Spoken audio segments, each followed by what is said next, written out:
逢3月，台湾的低海拔森林里常可见到盛开的华八仙。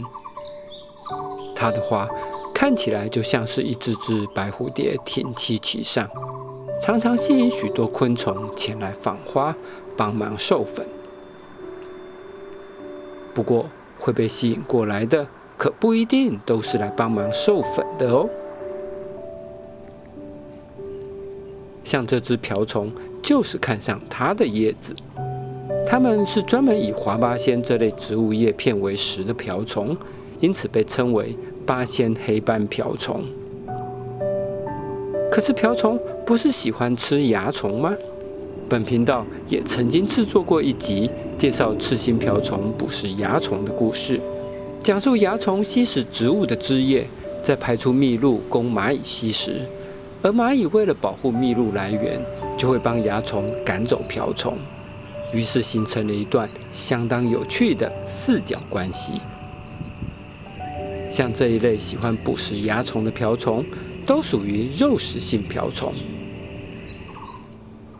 不过，瓢虫可不只有这一种食性，因为还有另一类是像八仙黑斑瓢虫这样的植食性瓢虫，专门以植物为食，例如这种瓜黑斑瓢虫。而且在全世界的瓢虫之中，绝大多数其实都是属于这两类，只有极少数例外。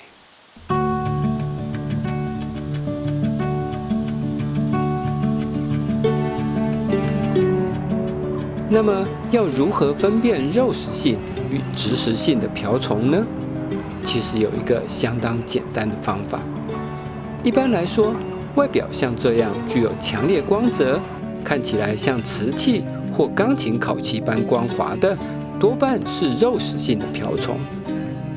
相反的，如果外表像这样没有光泽，表面还带有细毛，整体看起来呈现雾面，甚至带点粉质感的，这通常是植食性瓢虫。换成大白话就是亮面吃肉，有毛吃素。这其实是一个相当准确的辨识通则，准确率可达90%以上。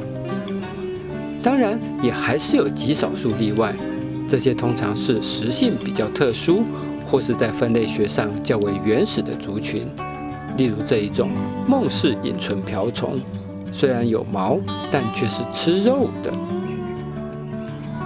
有趣的是，瓢虫吃肉还是吃素，原本只是它们在自然环境中演化出来的食性差异，但这样的差异却在人类的农业世界里造成了截然不同的影响。于是它们便被人类分成了益虫与害虫两种完全相反的评价。这又是怎么一回事呢？这一株野生的豆科植物黄野百合，植株上爬满了蚂蚁，因为是被这些密密麻麻的蚜虫所吸引。而这些蚜虫就是被人类称为黑豆芽的种类。由于它们同样也会危害人类栽培的各种豆类作物，因此被视为重要的农业害虫。不过，只要看见蚜虫聚集的地方，往往就能找到瓢虫。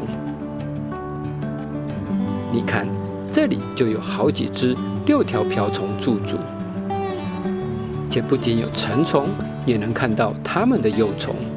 因为对它们而言，几乎毫无自卫能力的蚜虫，不但容易捕捉，而且肉质柔软，数量又多，让这里简直就成了一间为瓢虫准备的吃到饱餐厅。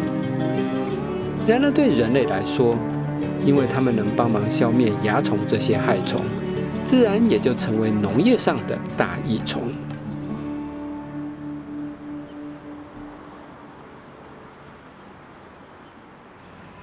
不过刚刚说过，瓢虫其实分成吃肉与吃素2大类。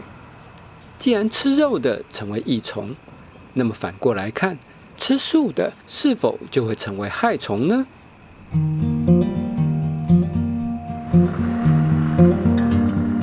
这一株是路边非常常见的龙葵，属于茄科植物。它正是植食性瓢虫茄28星瓢虫最喜欢的食物之一。且不止成虫会啃食叶片，幼虫也同样靠着吃叶子长大。你看，被它们啃食过的叶片就是这么惨。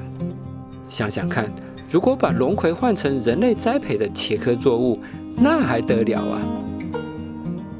事实上，它们确实也会危害许多常见的茄科作物，像是茄子、马铃薯、番茄、甜椒等等，几乎都无法幸免。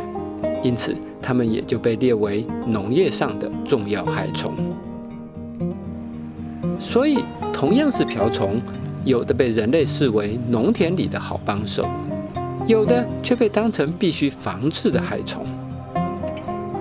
但对瓢虫自己而言，它们其实只是依照各自的演化与食性，在自然界中扮演着不同的角色。或许在人类眼中，它们有益有害，但在大自然之中，它们其实都只是努力生存的一份子而已。